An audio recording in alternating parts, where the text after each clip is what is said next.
अभ्यासेन तेनैव ह्रियते ह्यवशोऽपि सः जिज्ञासुरपि योगस्य शब्दब्रह्माति वर्तते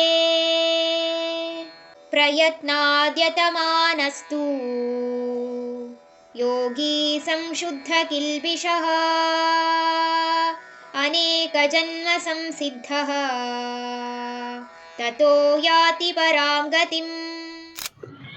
ಬರೀ ಪ್ರಯತ್ನ ಮಾತ್ರದಿಂದನೇ ಅವನಿಗೆ ಪುನರ್ಜನ್ಮದಲ್ಲಿ ಹುಟ್ಟಿರುವಂತಹ ಒಂದು ಶ್ರೇಷ್ಠವಾದ ವಾತಾವರಣದ ಪ್ರಭಾವದಿಂದ ಅವನಿಗೆ ಗೊತ್ತಿಲ್ಲದೆ ಇದ್ದಂಗೆ ಯೋಗವನ್ನು ಮತ್ತೆ ಪ್ರಾರಂಭಿಸ್ತಾನೆ. ಹಾಗೆ ಯಾರು ಈ ಯೋಗವನ್ನು ಶುರು ಮಾಡಬೇಕು ಅಂತ ಯೋಚನೆ ಮಾಡಿರ್ತಾರೋ ಅಂಥವ್ರಿಗೂ ಕೂಡ ಈ ಜಗತ್ತಿನ ಪ್ರಕೃತಿಯ ಸಹಾಯದಿಂದ ಆತ್ಮ ಸಾಕ್ಷಾತ್ಕಾರವನ್ನು ಪಡೆಯುವಂತೆ ಆಗತ್ತೆ ಅಂತ ಇಲ್ಲಿ ಭಗವಂತ ಹೇಳಿದ್ದಾರೆ.